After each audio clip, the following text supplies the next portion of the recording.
Okay, so the Golden Globe nominations just came out, and that's a pretty big point in this year's awards race. The Globes are kind of the first major award show this year, and they're kind of chaotic, so that can be a lot of fun. I have not seen any of these nominations, so we're going to do a little reaction video. Okay, so we're going to start at the bottom here. Let's get past some of these Special Achievement Awards. Here we go. Best Supporting Actor Television. Already seeing some interesting picks here. Definitely called Brendan Gleeson for the Comey Rule. Surprised to see Jim Parsons in Hollywood. Honestly, surprised to see Hollywood getting represented at all. That show seemed like kind of a dud. Donald Sutherland for The Undoing. That's interesting, showing that the Golden Globes will care about a big name no matter what the project or the role is. And then, of course, John Boyega for Small Axe. Some may argue that Small Axe does not belong in television and is rather a series of films, but whatever. Moving on, we've got Best Actor Drama. No real surprises here, although, oh man, I did call Al Pacino for Hunters. No one was calling that one. Although that does mean no Jonathan Majors for Lovecraft Country. That's a pretty big upset. Surprised to see this. That also makes this an all-white category, so we'll see how that goes. Called Kaylee Cuoco. That's nice to see. Lily Collins for Emily in Paris. That's a pretty big surprise. Jane Levy. Wow. Zoe's Extraordinary Playlist getting some representation. This is a pretty interesting category. I feel like something's missing. I'm talking about snubs. It's harder to see that in the moment. Comedy actor, Don Cheadle, back from the Emmys. Jason Sudeikis, of course. Rami Youssef. Yeah, this is pretty straightforward. This is about what you would expect. Supporting actress television, Helena Bonham Carter, probably going to win. Of course, Julia Garner is back after 2 Emmy wins in a row. Annie Murphy. So that's the full Schitt's Creek nomination sweep for the actors. Cynthia Nixon for Ratched? What? That's an interesting pick. Didn't expect that.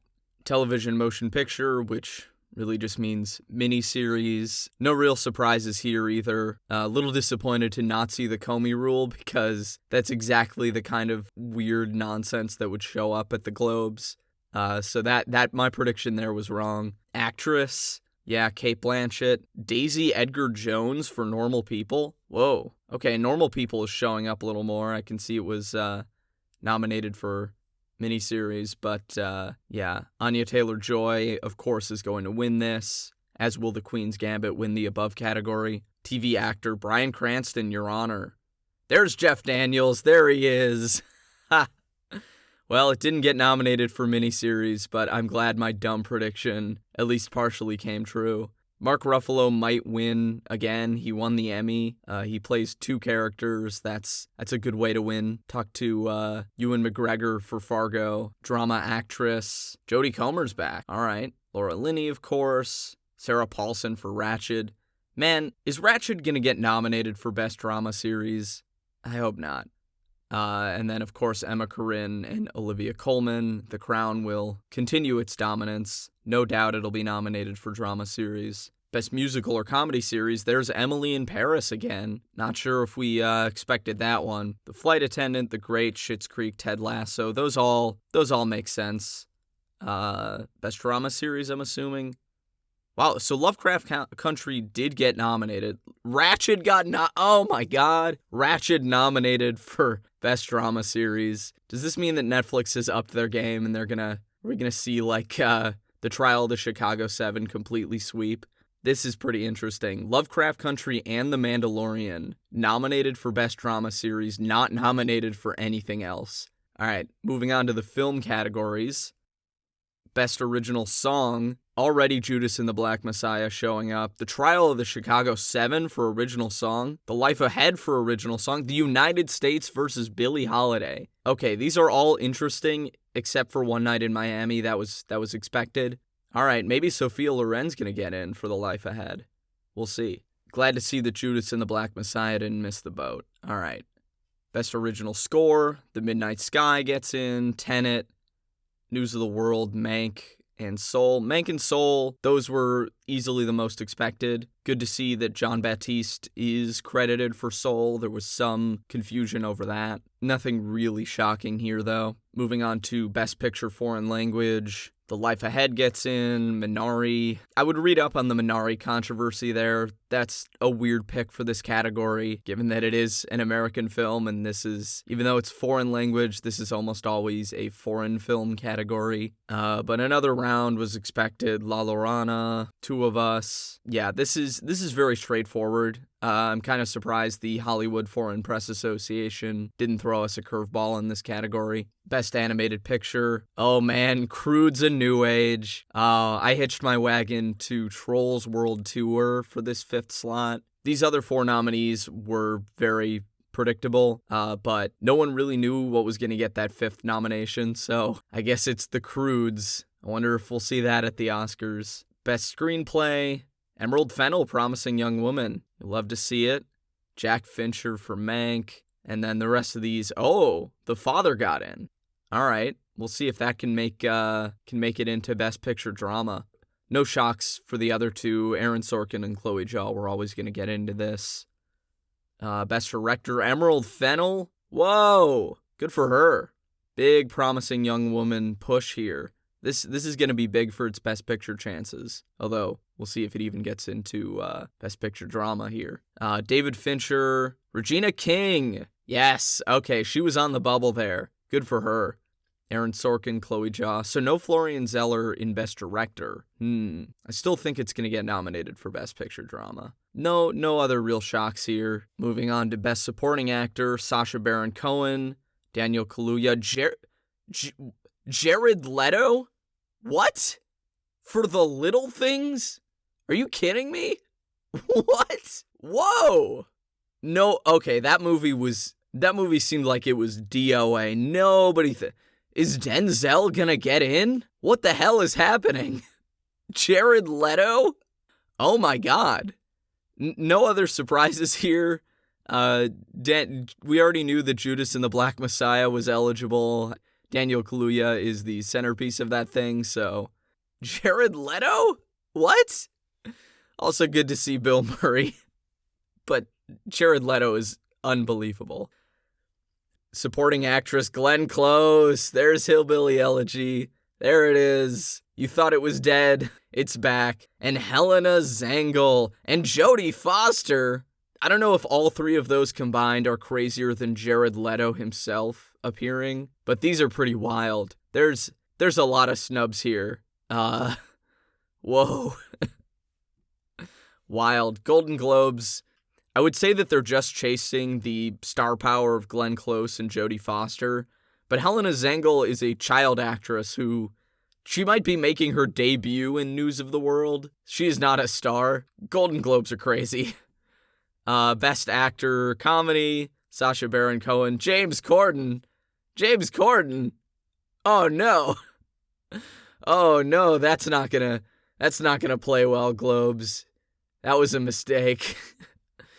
Lin-Manuel Miranda for Hamilton, of course. Dev Patel, he was on the bubble. Good for him. And Andy Samberg for Palm Springs.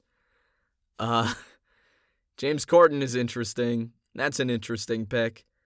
No Leslie Odom Jr. I guess it makes sense that they would go for the bigger name, Lin-Manuel, especially when Leslie Odom Jr. is nominated twice already for supporting actor and for song. Let's get to actress. Maria Bakalova, of course, good for her. Kate Hudson?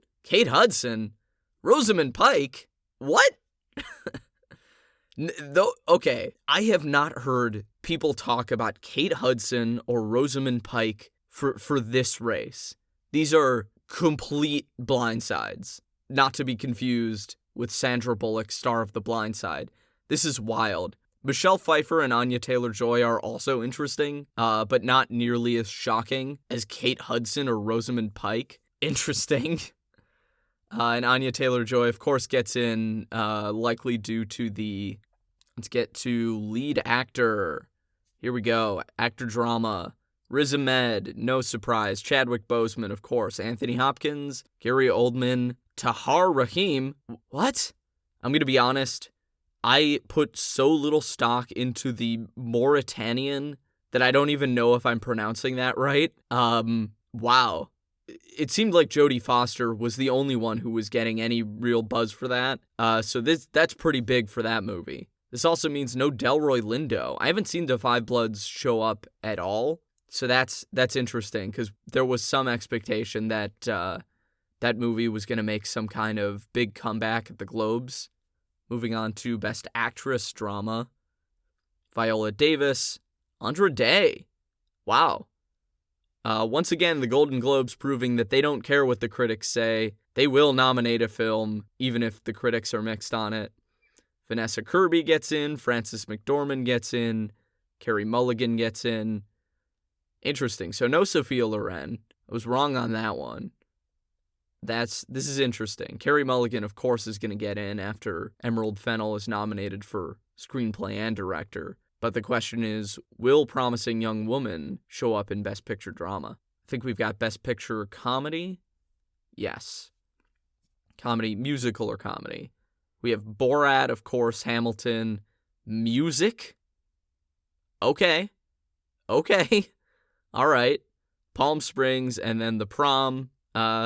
Is music is the Sia movie? There's some controversy around that one too, Globes.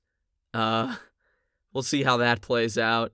Especially, speaking of The Prom, James Corden being nominated as well is it's going to be interesting. And now finally, the big category. This one is going to be a big boost at the Oscars for whoever gets nominated for Best Picture Drama. Let's see what it is. The Father, whoa! Mank, Nomadland, Promising Young Woman, and Trial of the Chicago 7. All right, not an entirely shocking lineup. Pretty surprised to see The Father here. That's big for it. Although Florian Zeller not getting nominated for Best Director isn't that great. Mank getting in. I will say this has been a bit of a comeback for Mank. But the real star here, I think, is Promising Young Woman. Pretty surprised to see no Ma Rainey, no One Night in Miami, no Da 5 Bloods. Pretty white Best Picture lineup here. Actually, wait a minute. Was Da 5 Bloods completely shut out? If so, that's pretty shocking. We'll see what that means for its Oscar chances, but that's not good. Overall, yeah, Mank and Promising Young Woman are the big winners of these nominations. Of course, the films we expected to show up, Nomadland and Trial of the Chicago 7, they're both dominant. I think they were represented in almost every category that we expected that they could compete in. I guess really the only way that either of them could have overperformed was both of them getting an additional nomination for supporting actor. I don't think anything else was really viable. But yeah, overall, I think the biggest surprise is Jared Leto for supporting actor. People are going to be talking about that one. It wasn't as big a surprise, but James Corden getting into comedy actor is going to be a controversy. Wait a minute. Was there no Streep? No Streep in Best Actress Comedy. So James Corden gets in for The Prom, no Streep. That's another shocker. But where is he? There's our boy. There's Jared Leto, the cult leader himself. I guess on paper, his role in The Little Things seems like an Oscar role, but also on paper, it seems like everybody stopped caring about Jared Leto 5 years ago. And it seemed like The Little Things was not an awards contender, and really, it kind of wasn't. It's just Jared Leto that got in. This is wild. Thanks for watching. I'm going to do another video soon on the SAG nominations, which come out in a few days. And we'll see if Jared Leto shows up. All right, thanks. Bye-bye.